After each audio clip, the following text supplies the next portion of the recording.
गौरैया और मनुष्य का साथ हजारों वर्ष पुराना है। कभी ये नन्ही सी चिड़िया हमारी सुबहों की पहली आवाज हुआ करती थी, तो कभी आंगन में फुदकती हुई आयनों से खेलती, तो कभी बबूल के पेड़ों पर सैकड़ों की संख्या में नजर आती थी।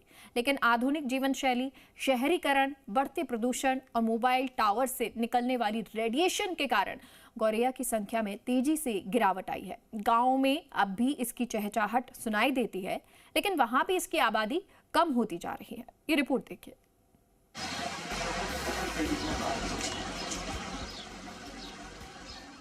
कभी प्रकृति का ये सबसे नन्हा मेहमान गौरैया अंगने में जब चहक चहक कर फुदकती थी, तो सूर्य की पहली किरणों के साथ इसकी आवाज हमें नींद से जगाती थी।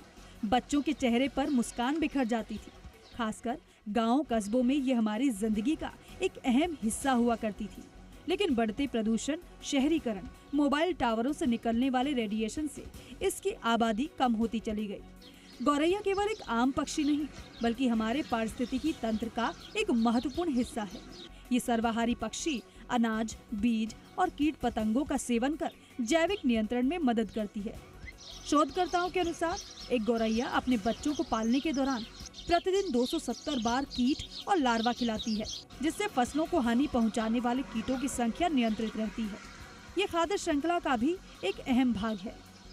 गौरैया की संख्या में अचानक गिरावट होना न केवल इंसान बल्कि पारिस्थितिकी तंत्र के लिए भी चिंता का विषय है। गौरैया की संख्या में गिरावट के जो कारण सामने आए हैं, उनमें घोंसला बनाने के लिए स्थानों की कमी, वृक्षों की कटाई और शहरीकरण से इनके प्राकृतिक आवास नष्ट हो रहे हैं।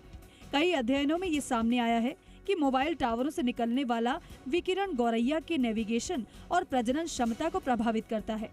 फसलों और खेतों में कीटनाशकों का बढ़ता उपयोग, इस्तेमाल होने वाले रसायन गौरैया के भोजन को नष्ट कर देते हैं, जिससे भुखमरी के शिकार हो रही हैं।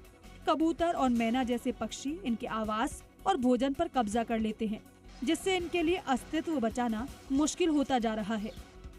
विश्व गौरैया दिवस और इसका महत्व। गौरैया की घटती संख्या को देखते हुए 2010 में नेचर फॉरएवर सोसाइटी द्वारा 20 मार्च को विश्व गौरैया दिवस के रूप में मनाने की पहल की गई। ये दिन हमें इस नन्हे पक्षी और जैव विविधता के प्रति हमारी जिम्मेदारी याद दिलाता है। 2025 की theme a tribute to nature's tiny messenger, यानी प्रकृति के नन्हे दूतों को श्रद्धांजलि रखी गई है। ये थीम गौरैया के पारिस्थितिकीय महत्व और इसके संरक्षण की आवश्यकता को रेखांकित करती है। हमें चीन से सबक लेने की जरूरत है। जब चीन में गौरैया के खत्म होने से वहां 5 करोड़ लोग भुखमरी से मारे गए। गौरैया संरक्षण के उपाय। हमें गौरैया के संरक्षण का उपाय करना होगा, जिससे प्रकृति और इंसान के बीच बेहतर संतुलन बना रहे। स्थानीय प्रजाति के पेड़ पौधे लगाएं, खासकर बबूल जैसे कांटेदार पेड़ जो गौरैया को पसंद हैं। भवनों में पक्षी अनुकूल डिजाइन अपनाएं, ताकि गौरैया को घोंसला बनाने के लिए स्थान मिल सके। घरों में कृत्रिम घोंसले लगाएं और उनके लिए धान, बाजरा जैसी खाद्य सामग्री उपलब्ध कराएं। गर्मियों में पानी के पात्र रखें, ताकि गौरैया को जल स्रोत मिल सके। गौरैया के संरक्षण के लिए जन जागरूकता अभियान चलाना होगा। मोबाइल टावरों के रेडिएशन को नियंत्रित करने के प्रयास किए जाएं। गौरैया के संरक्षण के बिना पर्यावरणीय संतुलन बिगड़ सकता है। हमें मिलकर ऐसे प्रयास करने होंगे जिससे ये नन्हा सा दूत हमारे घरों और आंगनों में फिर से चहचहा सके। आइए विश्व गौरैया दिवस पर संकल्प लें कि हम इस प्यारी चिड़िया को बचाने के लिए हर संभव प्रयास करेंगे। बेंगू से राजकुमार रायवाल की रिपोर्ट, जी मीडिया।